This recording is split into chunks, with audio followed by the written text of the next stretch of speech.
L'Éternel mon rocher, qui exerçait mes mains au combat, mes doigts à la bataille. Sous quoi chrétien est exposé à l'adversité, faut-il camper, balancer mains, crier Alléluia. Alléluia. Crions ça. Alléluia. Restez debout pour la lecture de la parole de Dieu. Esdras, chapitre 4, du verset 1er jusqu'au 24e verset. On lit uniquement le verset 3.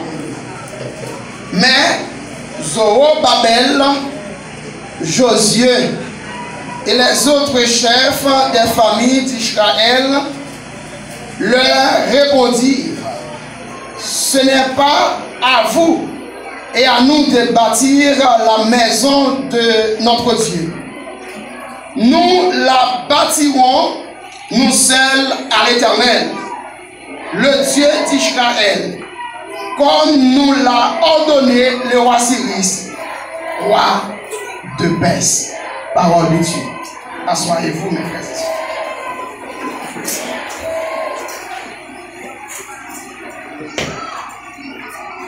Mes frères et sœurs bien-aimés dans la foi, pendant plusieurs mois, nous avons traité ensemble le livre d'Esdras. Et nous sommes exactement au chapitre 4 matin. Et l'Église a un thème qu'elle a Trinité, des croyants restaurés pour une Église fortifiée. Est-ce qu'on a dit ça? Des croyants restaurés pour une Église fortifiée. Au chapitre 4, nous tirons un sujet qui c'est l'adversité, le prix à payer. Est-ce qu'on a dit ça avec moi? L'adversité, le prix à payer. L'adversité, le prix à payer. Mes frères et sœurs bien-aimés dans la foi, pour parler du livre d'Esdras, articulé, centré sur 3 piliers ou bien sur 3 poteaux. Donc, pour parler du livre d'Esdras dans toute intégralité, les synthétiser ou bien les résumer en 3 mots. D'abord, la restauration, la réforme et la réorganisation. L'église a acheté nous là? Amen. L'église va se bénir nous. Amen. Dans la lecture, les lecteurs du livre d'Esdras peuvent apprendre comment le Seigneur permet à son peuple de soumettre à l'opposition et accomplir sa volonté, à savoir la volonté de Dieu. Les croyants peuvent aussi apprendre l'importance de ne pas répéter les péchés des générations précédentes. Amen, l'Église. Mes frères et sœurs dans la foi, au chapitre 4 du livre d'Esdras, ce chapitre est extrêmement triste. Et on dirait, à travers ce chapitre, c'est la victoire de l'adversaire. Amen, l'Église. Le peuple de Juda, après son retour de l'exil, au chapitre 4 du livre d'Esdras, ce peuple a expérimenté l'adversité face à la reconstruction du temple de Dieu. Et quand je parle de l'adversité, on pourrait dire c'est une situation malheureuse de celui qui a éprouvé des revers. Le peuple de Dieu a connu cette période de dur labeur. C'est aussi de même que l'Église n'est pas épargnée face à des moments adverses, à des moments contraires dans notre vie, tout au long de pèlerinage nous sous la terre. Mes frères et sœurs bien-aimés dans la foi, nous sommes appelés à être éprouvés en tant que des imitateurs de l'évangile.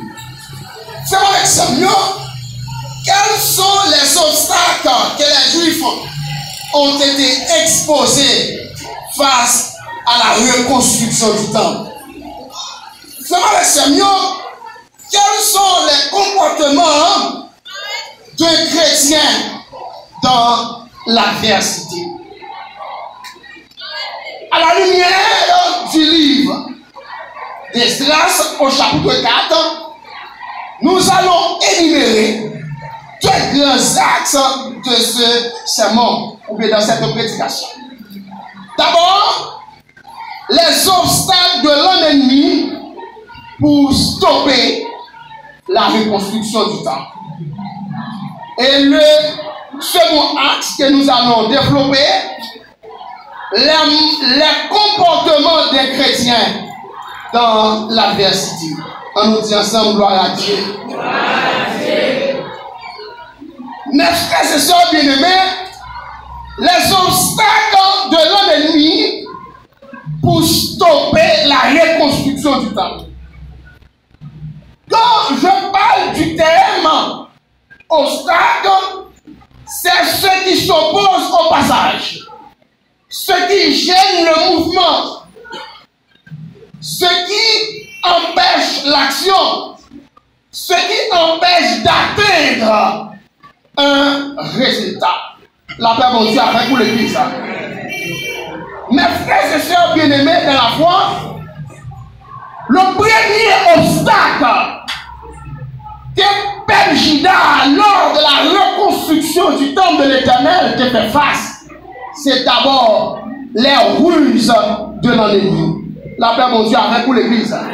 Les ruses de l'ennemi.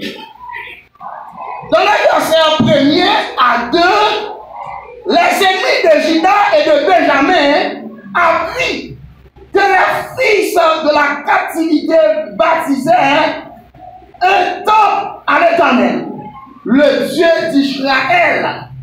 Ils vinrent auprès de Zorobabel et des chefs de famille et leur dit: nous bâtirons avec vous, car comme vous, nous invoquons votre Dieu et nous lui offrons des sacrifices depuis le temps de Sargon, roi d'Assyrie, qui nous a fait monter ici.